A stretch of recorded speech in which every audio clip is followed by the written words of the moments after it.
Enterprise Management 360, your main source for tech news, analysis, podcasts, and videos for the enterprise. Hello, and welcome to this EM360 podcast. I'm Scott Taylor, the Data Whisperer, and I'm delighted to be your host for this podcast series. I'm Principal Consultant at MetaMeta Consulting. We help organizations tell their data story by reinforcing the strategic value of proper data management.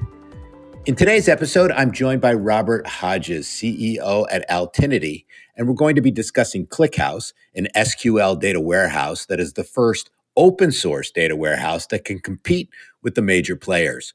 We'll be looking at the benefit it brings to an organization and how they can use it effectively.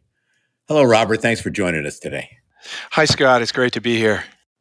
Let's start right off with the conversation around what is ClickHouse? What's the history, the background for any of those non-tech nerds out there who aren't reading Hacker News every day? What's ClickHouse all about?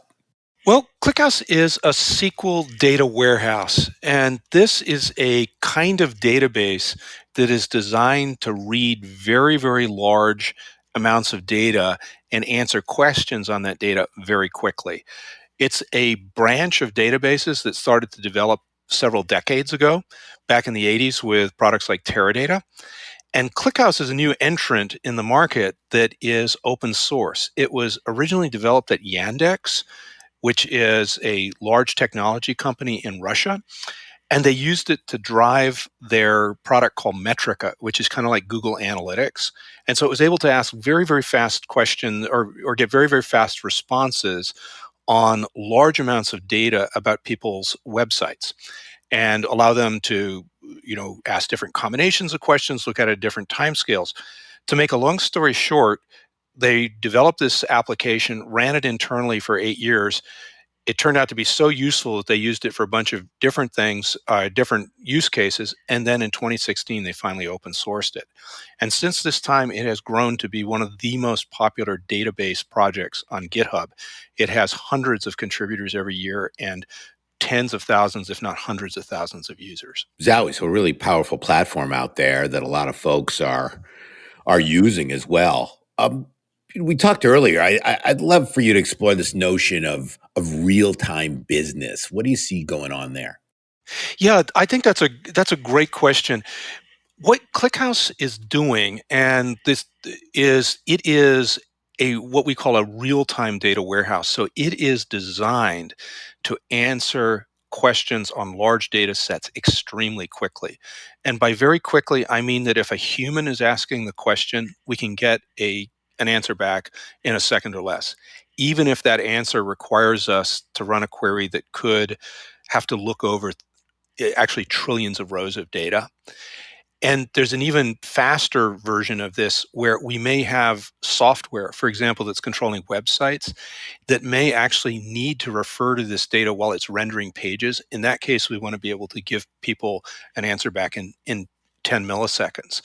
So what this is doing and the need that it's fulfilling is that there is now an emerging trend in business where people need to react to things in the outside world in real time. So be able to have that data go into the database, ask questions about it, learn about it, react to it. And at the same time, be able to explore the data interactively so that as soon as a question pops into your head, you can get an immediate answer to it. So this is real-time business, and it's actually creating completely new, not just better businesses, but businesses that previously didn't exist that are able to leverage these very, very large quantities of data that we see in the world today. I can imagine it does a lot for the typical customer experience, anybody interacting with that site or that service to be able to get that response time so quickly. Absolutely. So, for example, just to take one of the early examples in the United States, Cloudflare, which is a very, very large internet provider that protects websites, has a dashboard that every single user of Cloudflare can access. That dashboard shows all the traffic on their website. It renders in a second or less. And the reason that it's able to do that is it's actually feeding off data in ClickHouse clusters, which are in turn able to respond to the questions, to to populate the graphs and the dials and things that you see in the dashboard in a very short period of time. Let's move now to what you do in the space. Talk about your model at Altinity and your approach to enabling real-time business and how that might be different from what most people expect from an as-a-service offering. Sure. What we do is we enable people to build real-time analytic applications. So you have a business that needs to sort of track events in the real world, be able to respond to them in close to real time, be able to think of questions and dig into the data. So what we do is enable people to build the applications that serve those needs. So in the traditional, and in fact, what's happening in the cloud today is a lot of people are offering cloud services that provide pieces of the technology that can do this. What we do is we provide the know-how as well as the software as well as the cloud services that are necessary to build the entire application. So it's not just pop up a menu, punch a few buttons, and a database pops up and then you're left to your own devices. What we do is we combine that with support, we combine that with training, we combine that with other types of software and help people integrate so that they can actually build the application that will really enable real-time business. This is quite different from the major cloud providers, and it's actually quite different from most of our competition in the market. What do you think when we just think about open source in general? What do you think are the general benefits of open source from a data perspective? Well, if you look at open source just as a provider and sort of a fountain of technology, the effect over the last 20 years has been profound.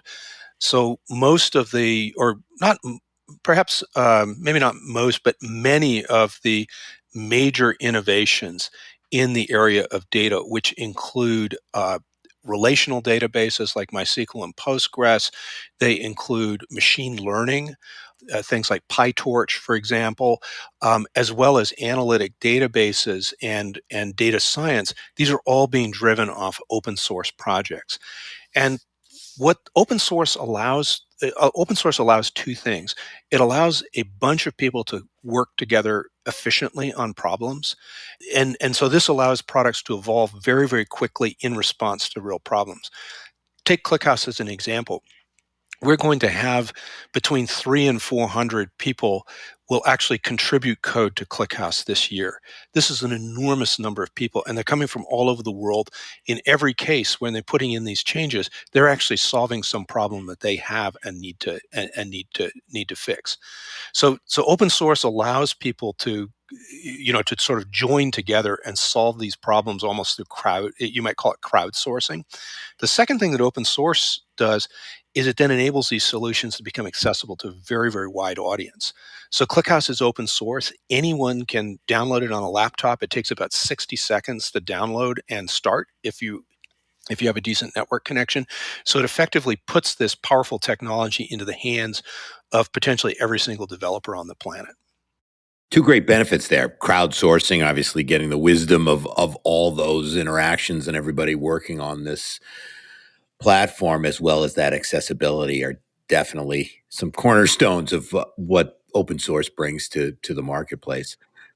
Yeah, it's sort of it creates this enormous opportunity, and as I say, I mean, obviously the canonical example of successful open source is the Linux operating system, which has thousands of developers that participate in every release. But data services is not far behind. The scale of these projects, with hundreds of contributors per year, and then the sort of the enormous number of features that can be put in the product and the rapid evolution that this enables is really important. There is a flip side to this, of course, that open source tends to be kind of rough around the edges in the base projects because people are just putting things in to solve problems. It's not necessarily all fully documented. If you're using it, if you're using it just straight from the source, you're going to need to do a lot of exploration. You're going to need to teach yourself. You're going to need to potentially fix things which don't quite meet your own needs. So, at the same time that this is a very powerful mechanism for developing technology, you also need providers who manage it for you. For example, run it, or are able to help you integrate with other things that are important for building applications, who teach you about it, who provide documentation. That's really the role of our company, and how we interact with open source and make it productive for our users. So you're really there to help them through understanding how to best leverage a lot of this technology. Absolutely. And the idea is that the people that are using this tend to be developers. Our goal is to make those developers productive so that they can develop these real-time analytic applications without becoming experts, sort of acquiring deep knowledge in the underlying technology. It's not that knowledge is bad. It's that it tends to divert you from the real problem, which is you want to build something cool for your users, something that makes their lives better, that fundamentally changes the way that they view the world or the way that their business works. They need to focus on that. And having to stop and learn the internals of some database or hire people, new people that are experts in it just so that they can get an application built, that pulls them off center and delays them, and also leads to them, causes lack of focus. So what we enable people to do is focus on building the app while we take care of the underlying infrastructure. Super. Now, can you walk us through the data journey and how this will be beneficial from an access and management perspective for the teams that you serve? Sure. I think the simplest way to look at this is, how do people actually go about developing these applications? And one of the things that's really important today is that these projects often, in fact, the most innovative projects tend to be driven by developers. There may be a product manager out there may be some business person, but fundamentally it's driven by somebody who is exploring new technology and then seeking to use that to serve to achieve new business purposes. That's basically a technical person, and often somebody who is already steeped in the particular vertical industry that they're serving, understanding what users need, and then trying to connect it with appropriate technology. So often when we work with customers, they've actually already explored ClickHouse or similar databases, and they come to us and they say, "Hey, we've got this. It looks like this is thought-provoking technology. We've maybe loaded a little bit of data into it.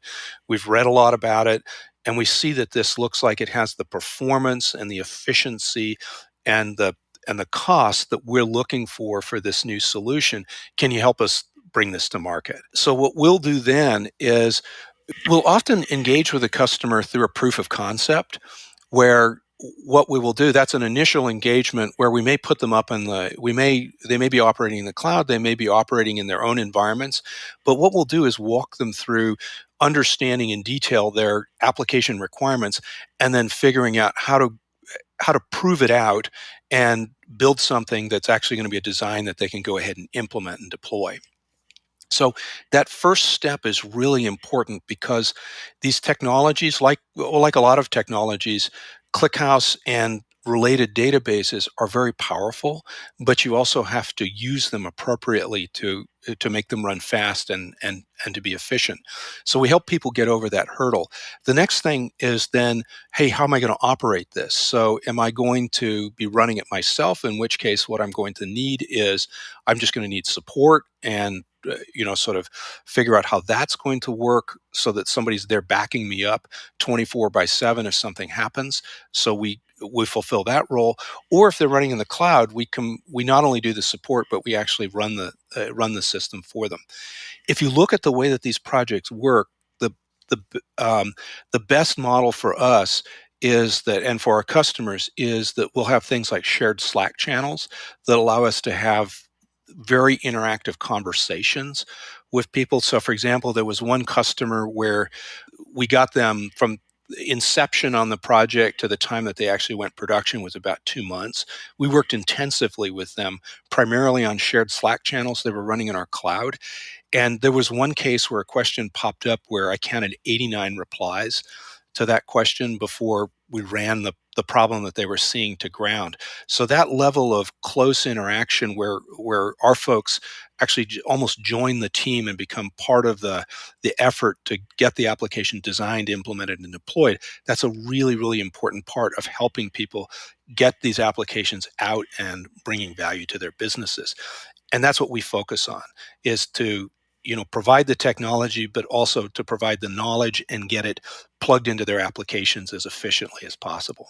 And that's a wonderful concept. That's the idea of almost an extended team, that you're there, that they can depend on you, that they're out there. If they need 89 answers to a question, you're there ready to serve them. Exactly. And in fact, everybody's complaining about how hard it is to hire. Well, I have news for you. It's always been hard to hire for this kind of position, and that's exactly why we are not just base technology. We're also people that help people use it, that help our users utilize that technology effectively, because they don't want to stop and have to hire people. They might not even be able to find them. That's our job, actually, is to have those people available, make them part of the crew, and ensure that our users are covered from here on out, no matter how long they run the application or where they run it. Thinking about the kinds of enterprises that might leverage your services and as well as ClickHouse, how can this be utilized for all sizes of organizations? So if you think about the small data startups right up to your big classic disruptors like eBay and Uber. Yeah, there's such a wonderful range of applications that this is useful for. Let's do this at a couple. There's a couple different levels and ways to think about this. For startups, one of the things that's really important about open source is it enables startups who haven't necessarily even received any funding to build a relatively sophisticated application just using technology that they can download from the internet. So that's actually one of the patterns that we see in our users, that these are people whose business may have started as a side project between a couple of founders, put together an application, for example, to do analytics on blockchain transactions. That is a typical example of where this kind of technology can be used. They'll put that together entirely, even excuse me, they'll put that together, for example, even on their laptops. They might not even run it in the cloud. And the idea is that they can vet the application, ensure that all the parts fit together, ensure that it delivers value. And then at that point, they have something that they can show to a venture capitalist or other source of funding, perhaps in-house in a large corporation, and then get the necessary resources to build an actual product. So that's a really common way that we see people entering this field, and in that case, they're often building entirely new businesses, and we can provide some examples of those in a bit. But then at the other end, we have very, very large SaaS vendors who are often built heavily on open source. And in this particular case, what they'll do is they already have open source stacks available. They may be using open source databases of different kinds. What they're doing is then slotting in ClickHouse to provide built-in applications or built-in analytics for existing applications. This is actually a really important trend in applications today. First of all, that they're running online as software as a service. And second, that it's not just doing transactional things like taking orders on a website. It's increasingly providing the end users with analytics about those transactions. So to go from, to use the website example, not just how much did people purchase and what did they purchase, but what was the journey that they took through the website until they got to the page where they actually paid for the items that they bought. That kind of analytics is critical to understanding how people are using your products and how you can optimize them and make them better. So we see people at both ends of the spectrum doing this, sort of adding to existing applications, often very large ones, or at the other end, tiny startups that have new ideas and are actually building entirely new businesses, often where analytics is a major part of the value that they're offering. I'd love to hear more about some of those examples you mentioned on the startup side, if you wish. Yeah, I'd be glad to give some. I think one of the best examples that I can think of is content delivery networks. So there's a range of ways that technologies like ClickHouse, these real-time SQL data warehouses, can fit in and build enormous value. I'll give you a simple example. We have a customer called GraphCDN, and what they do is they provide a content delivery for what are called GraphQL interfaces. This is a kind of public interface that tends to be internet facing that allows users, it gives them a simple language that they can actually do queries on raw data that lives in backend servers that's up in the cloud service. So that's great. You can build these systems, but one of the big problems is to actually make those queries deliver fast responses. And so what GraphCDN does is they have a content delivery network that pre-positions the answers to the most common queries out at the edge so that it's actually close to the users who are asking these questions on the internet. So imagine your backend servers are running in the air in San Jose, but you've actually got users, for example, in Paris. They don't want to wait for results to bounce back from San Jose. If they're asking a question that they already know about, they'd actually like to pick up a result that's served up from a data center in France. So to make a long story short, what GraphCDN does is they build that network, that content delivery network, that first of all can handle this type of pre-positioning of results, or caching, if you will. But second, and more important, they actually have analytics so that you can show that you can actually measure the effect of this caching and then make policy changes. For example, saying, "Hey, when you see this type of query, please cache it or refresh it at a certain interval." And then what you can immediately see as people hit the as people hit the sort of ask these questions, you can then immediately see the performance boost. And so, for example, you can use their graphics to see, hey, when I made this change, that just reduced the query response time for this end user by 95%. So you're no longer making these changes blindly. You're actually able to make the changes, see the result, and see that result in real time. This is an entirely new type of business. The fact that we can combine some useful, solution to a problem like caching in a content delivery network with analytics that show in real time how well that solution is working and also allow you to optimize it.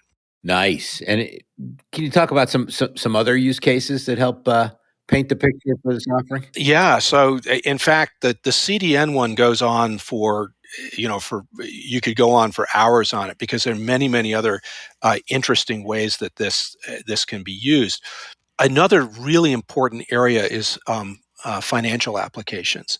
So one of our customers built a really interesting application that allows individual traders to see, not only to see real-time market data, but to actually build their own analyses of that data that start with real-time events and then look back into the history, for example, of particular patterns of trades, the history of values of different asset classes, and develop custom strategies for their own trading. And this is enabled by having this data warehouse that not only has the real-time data so that they see the market, they see changes in the market that are literally up to the second, but having seen a particular change, they can then reach back and see, for example, the entire history of a particular asset and the different trades that were made on it. This is all enabled by ClickHouse and real-time SQL data warehouses.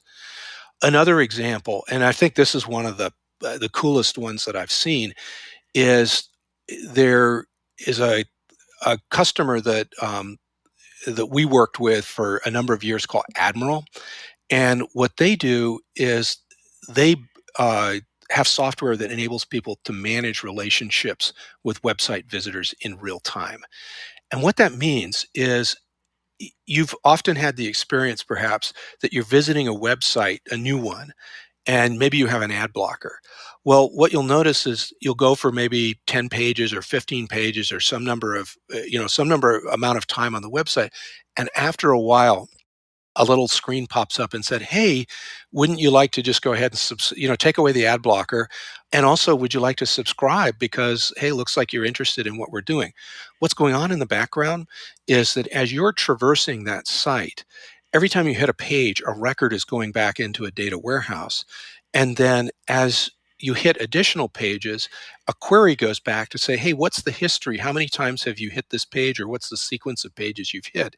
And at some point, that based on that answer, the application decides to show this pop-up. The thing that enables this is you have, again, this data warehouse, which can receive data in real time and then can give you an answer back about what your trail is through the website in 10 milliseconds.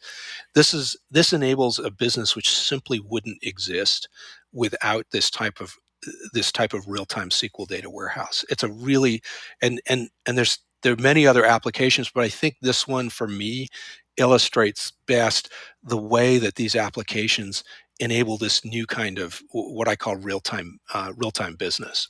Right, and I love that concept, that whole idea of real-time business. I mean, do you find that there are any particular sectors that are more focused on that than others, or Well, what's interesting is so the content delivery networks I mentioned. So, anybody who's running an event, we've all become very experienced in these over the last 2 years. You have events which are happening on the web, and maybe it's something like the American Super Bowl. People are downloading and participating in it. You need to control what's going on in real time. So, and in fact, this is another application which is managed by ClickHouse, a company called Mux. That's a great example. Financial services have always been very, very focused on real-time processing, but this is enabling real-time processing to be brought to a new level where for example, where individual traders can perform their own analyses and build these systems themselves.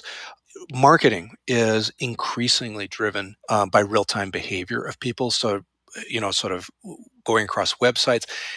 Another area is just there's a huge amount of software running in the world, and it generates logs saying, "Hey, how's this service doing?" And you can get millions or billions or even trillions of records coming out of these logs.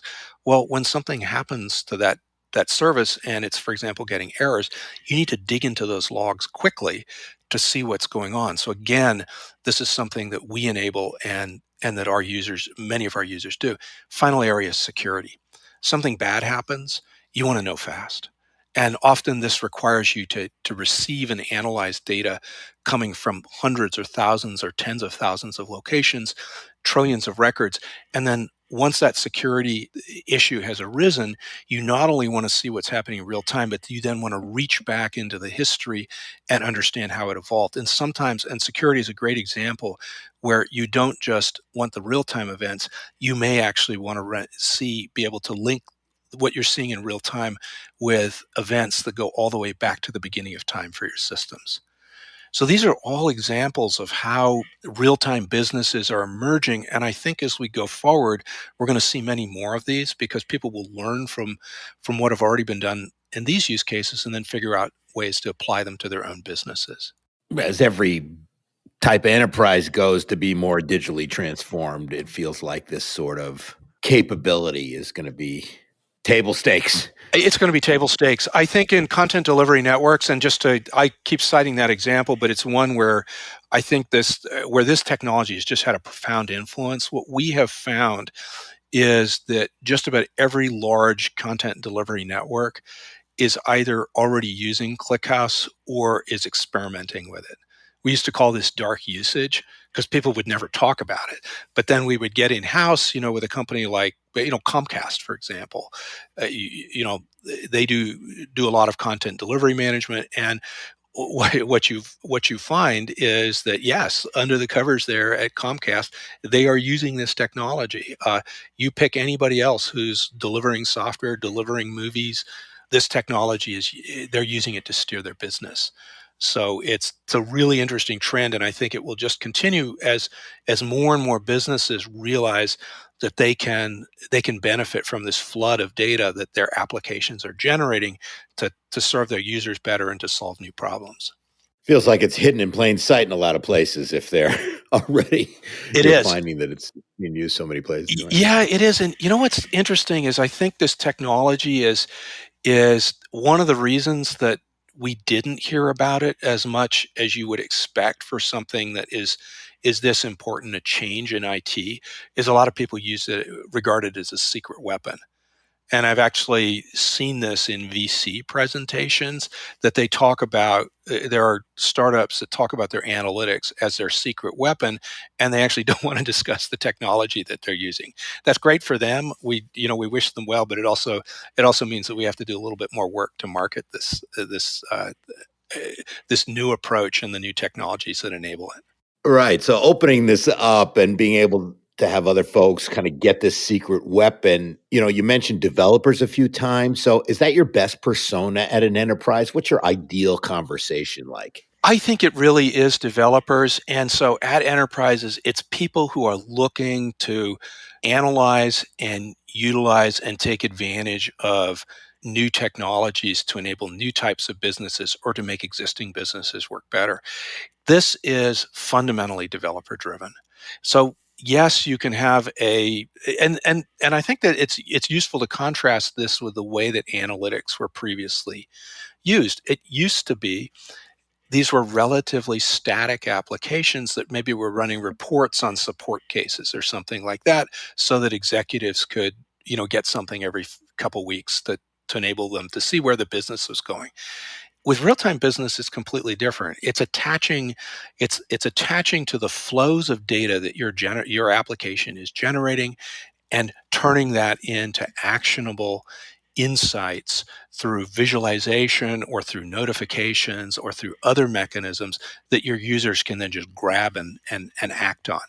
And this is something that really requires people who are to do this effectively. It's something that requires understanding of the technology and also the ability to attach technology to specific business use cases. This is developers. So enterprise architects, people who are looking at new technology, individual developers who just have some wild idea, and of course, all those people doing side projects that then turn into startups. These are all people for whom this technology is ideal, and these are the people that we end up talking to and helping as they develop these systems and change their businesses. Well, great stuff here, Robert. We're out of time, but I certainly learned a lot today about what you do and how you go about it and some of these interesting platforms. So thank you so much for joining us. You're welcome, Scott. Thank you so much for the questions. It was really fun being here. Well, great. I want to thank everybody for listening to this episode about ClickHouse, and thank our listeners for joining on this episode. If you're looking for more information, make sure you head over to altinity.com to find out more. This is Scott Taylor, the Data Whisperer, and for the folks at EM360 and Altinity, thanks for listening.